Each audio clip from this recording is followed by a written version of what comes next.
You're listening to This Is My Side Hustle. The tips, tools, and advice you need to optimize your life live here. If you're looking to unlock the secrets to additional income by engineering your choices around your ideal lifestyle, you're in the right place. Stay tuned and join us as we unpack unconventional ideas and methods to give you more freedom and flexibility.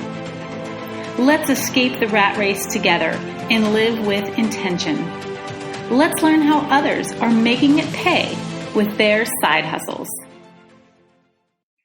Hey everyone, and welcome to podcast episode 13 of This Is My Side Hustle. Today I'm going to be talking a little bit about salary transparency. And I found this fascinating article in the New York Times, and I will link to it in the show notes.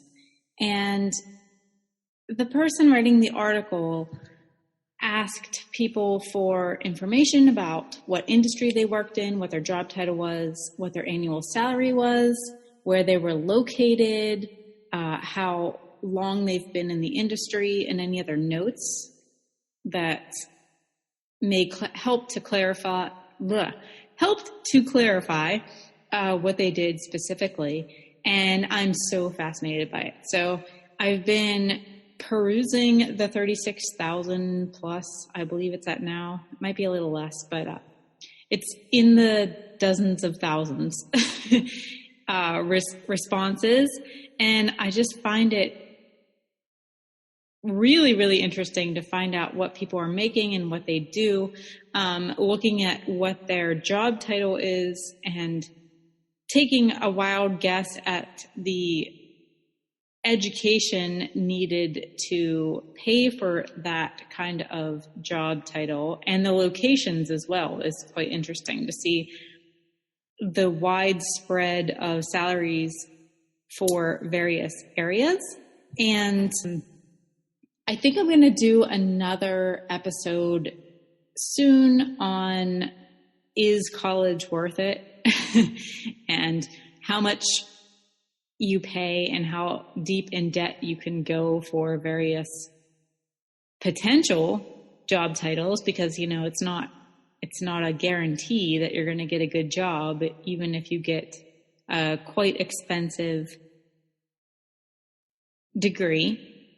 And I apologize for my delays and kind of brain farts here. Just a little backstory. I just got back from a week-long vacation at Watauga Lake in Tennessee, around Butler, Tennessee is the actual address we stayed at. So we found an Airbnb in a mountainous area on a lake, which was like my first requirement. So I thought, okay, I want to take the whole family, including our dog Tucker, who's a golden doodle, to some kind of place farther south where it's going to be sunny and warm, but not too far, something that's like a reasonable drive, especially since we were traveling with the dog, and someplace we could do a lot of outdoor activities, someplace beautiful, someplace where there's water and mountains and beautiful scenery. So I went onto Airbnb and I just started searching for all kinds of places all over the country, and the closest one was Butler, Tennessee, which is where Watauga Lake is. And so I booked the Airbnb, and it was pet friendly and everything. And we had the greatest time. So we just got back. When you're hearing this, I want to say happy summer, because it's close enough to summer. And I'm sure your kids are out of school if you have kids, or you're at least celebrating summer right now. And you've probably got warmer temperatures, unless you're in the southern hemisphere, I guess, or super far north or super far south. If you're, within 40 degrees of the equator, I don't even know if that's right, but I'm thinking from geography class, 40, maybe longer. I don't even know how many degrees of latitude are there. Okay, this is bad. I'm just going to shut up. Anyway, happy summer or happy winter, wherever you are. And we had a great time. So we check in, and you walk in to this cabin on the top of a mountainside, and there's a kitchen and a living room. And then to the left was our girls' bedroom and bathroom. So there was 2 twin beds in there, and they had French doors leading out to the deck that spanned the entire width of the cabin. And then when you walk past the kitchen, you go straight into the living room with a fireplace and a TV, and then straight out French doors onto the same deck. And then if you go to the right, that is where our master bedroom was, and another bathroom. And then we also had French patio doors leading out to the deck. So the entire one side of the cabin is just deck and French patio doors. And the other side is kind of abutted against the mountain, and where the driveway is, in a little fire pit area. And we had such a good time. The first day we went, we decided to check into the cabin and see what kind of amenities were there, even though I had a pretty good idea from looking at the Airbnb description, but I still wanted to check it out and figure out, okay, let's make a list of groceries for the week and toiletries and paper products and whatever else we would need. It was completely stocked. We arrived with a basket full of homemade goodies from our host, Beth, who lives in Johnson City, Tennessee, which is about 45 minutes away. And she had homemade banana bread and homemade regular bread and like homemade jam and homemade Kahlua and maple syrup and candied pecans and homemade granola and cocoa mix. And like, I literally can't even go on and on about everything she stuffed into this huge basket on the counter. All of our necessities we would need for making coffee. So there was ground coffee and half and all kinds of various sugars and sugar substitutes. And I mean, she took so much time into giving this to every single guest who stays, and it was wonderful. And then she also included laundry detergent and dryer sheets and trash bags and baggies and dishwasher detergent and hand soap and shampoos and conditioners and soaps and like everything you would need basically other than your clothes.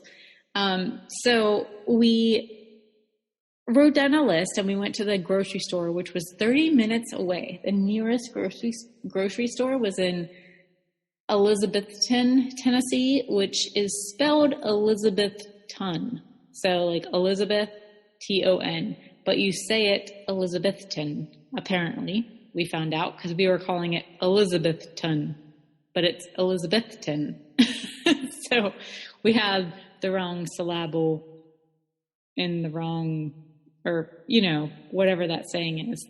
We were emphasizing the wrong syllable or whatever. So we went and we stocked up on groceries for what we thought would be a week worth of groceries. And we checked out. And as my husband was checking out, I said, okay, I'm going to take the kids to the car and just bring out the groceries and I'll help you load them. Well, we got out to the car and he comes out, we load them, he gets in. I was like, okay, what was the damage? And he was like, you don't even want to know. And our oldest daughter was like $700 and he said half that. And I literally let out the biggest gasp and was like, are you freaking kidding me? And he's like, no, it was $350 for a week's worth of groceries. And I have to say, living in Tennessee, it's something we want to look into for the future. I'm assuming we will either retire there or at least buy a vacation property there in the next 10 years to 20 years, depending on our finances and our plans.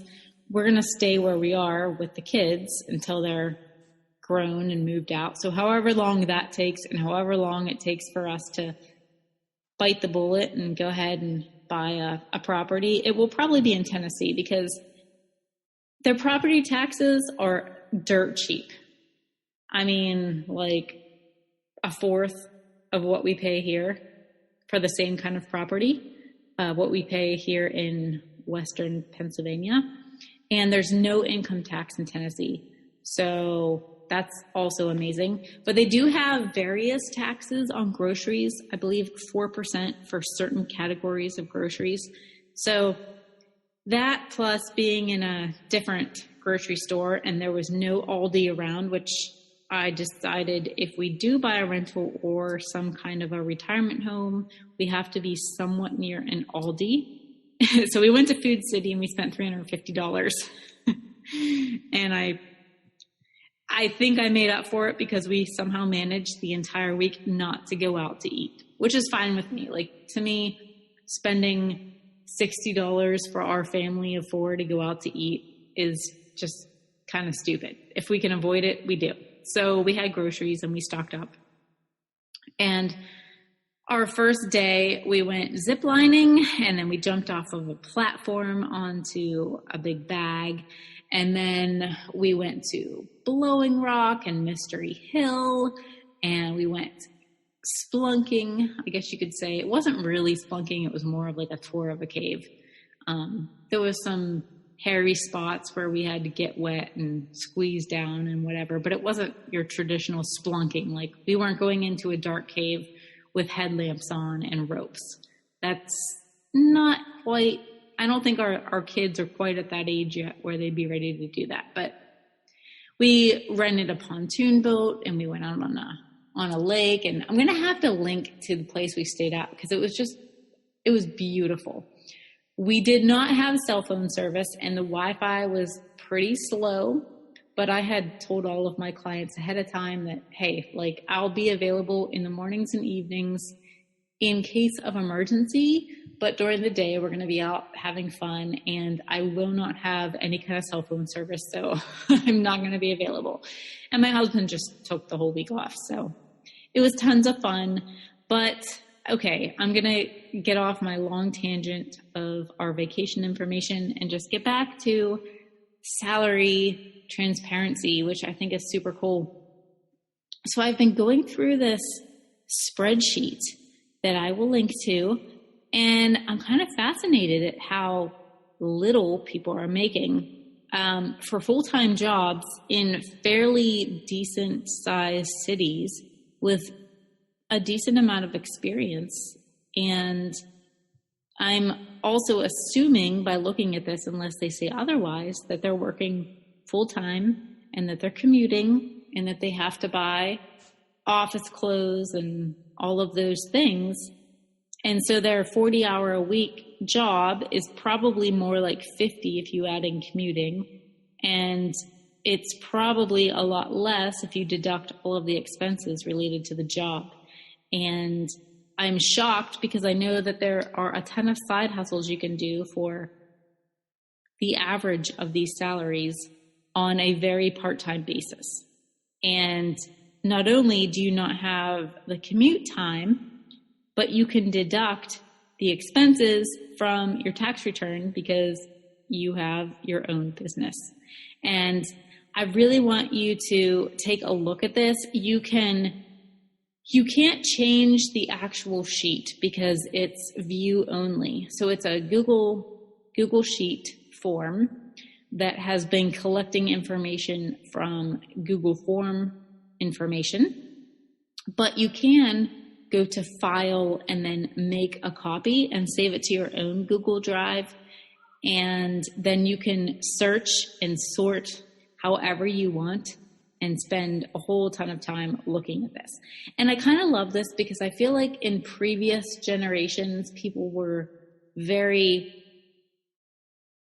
leery of talking about their salary to anybody except for even immediate family members.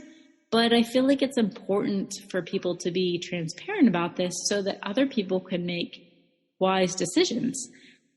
I mean, you might not want to have a medical degree and make $200,000 a year. You might be perfectly happy and content doing a side hustle and making $50,000 a year and skipping the whole college thing and living a life you love in a simple way without all of the added expenses. That's another thing that my husband and I talked about is how, number one, how kind of nice it is to go to a vacation home where there's zero clutter and it's very pared down and only the necessities are there and there's nothing extra.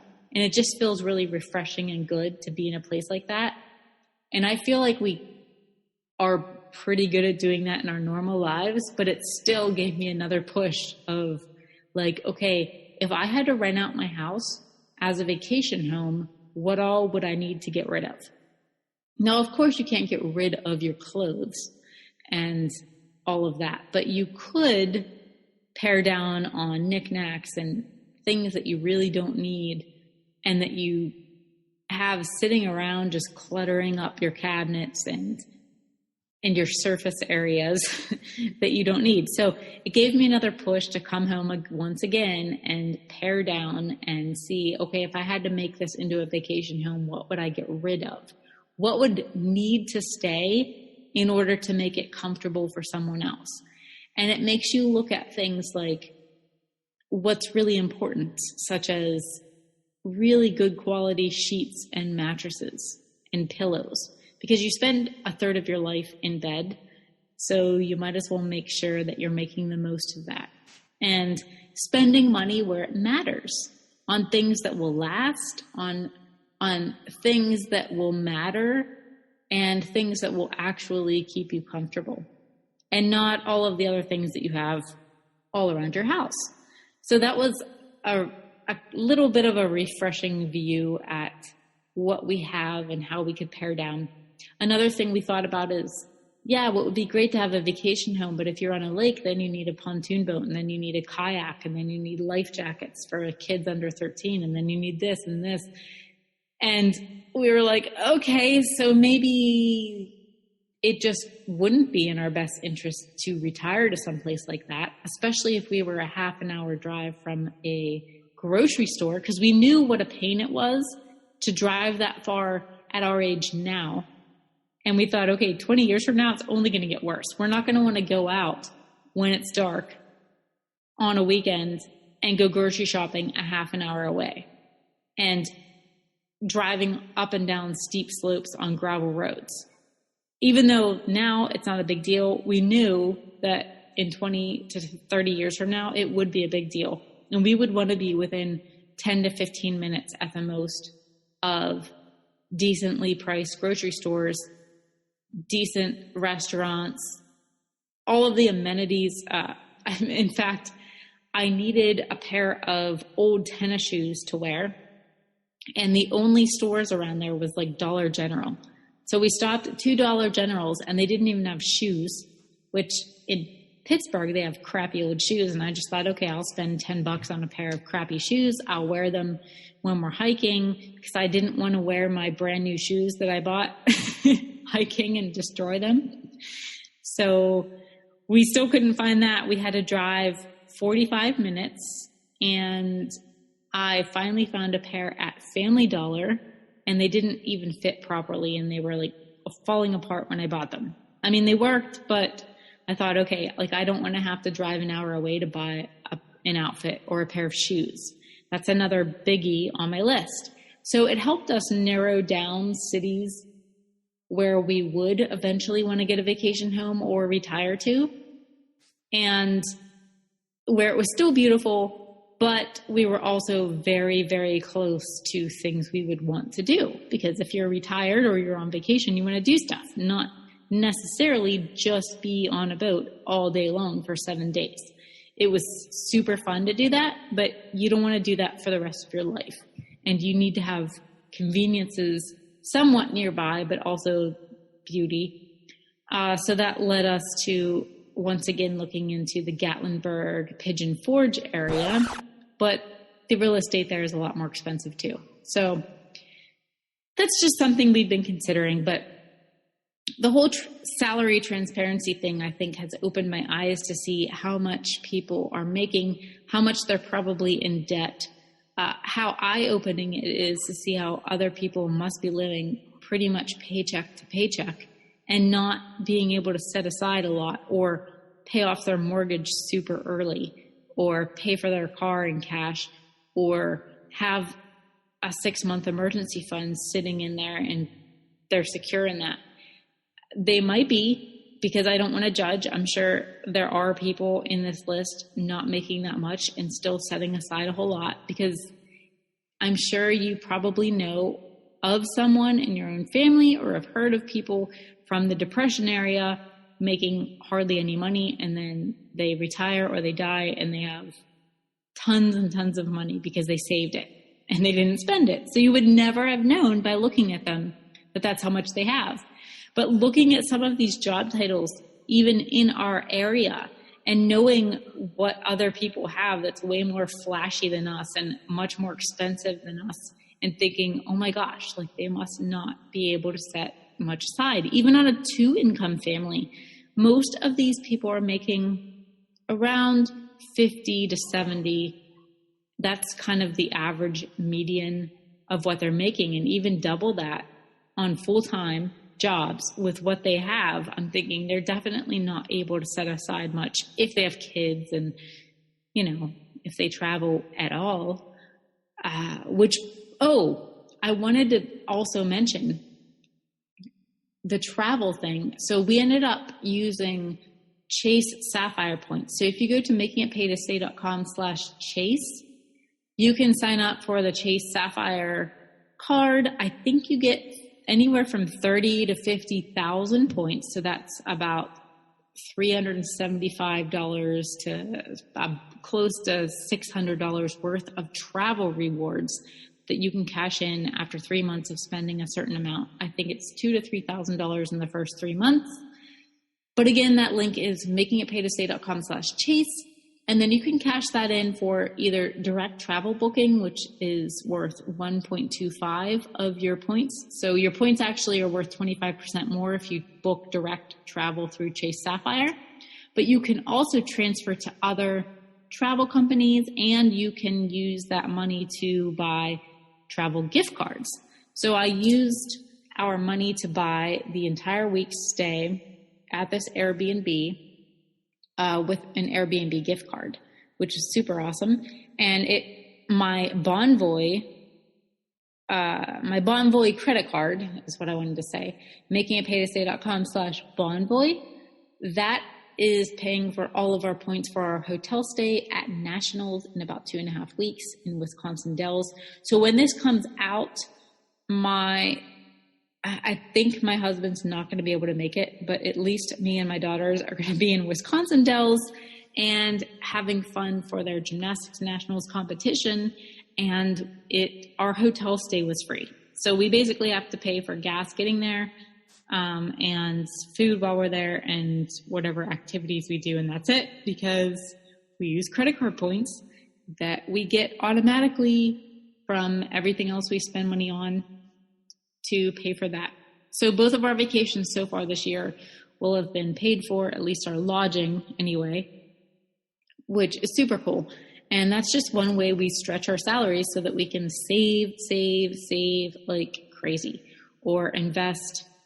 And like I said, save for a vacation home someday, pay off our mortgage early, all of that good stuff. But it feels really good to be able to just live a more simple life, not super complicated with tons of overhead, and everything you buy needs to be insured, and then your insurance goes up, and everything you buy needs to be protected and maintained, and it just feels good to know that we don't have a lot of the expenses that other people have that are making what we make, because not only are we not buying that much, we don't have to maintain and insure all of that extra stuff. So try to not keep up with the Joneses. Go ahead and take a look at this salary survey. It is quite eye-opening. And I hope you guys have a good summer. I'm sorry for this completely off on tangents podcast. I wanted to make this a little more cohesive and a little more time sensitive for the summer, but I just didn't have time, and I need to get it done. And I've got a few busy weeks up ahead of me going on vacation again, but I wanted to get another thing out there and give you guys an awesome resource to check out, which will probably take up a lot of your time. And please, before I go, I want to make sure that you've subscribed, that you've rated the podcast and reviewed it. Connect with me on social media. If you go to facebook.com/makingitpay, I believe you can find my Facebook page, or the Facebook group is facebook.com/groups/makingitpaylifestyle, or on Instagram, it's @makingitpaylifestyle. I've been on Instagram more because I got off of Facebook for my personal account, and I only use it for business purposes now, and it's been awesome. I feel like I have so many more hours left in my week, and I'm not sure why that is. It's kind of embarrassing, but it's the truth. And you can find me on Twitter too, @makingitpay on Twitter. I have a huge following on Twitter. I'm not quite sure why, because Twitter's not really my thing, but definitely check me out there. And as always, if you want to leave me a message or be on the show, go to makingitpaytostay.com/voicemail.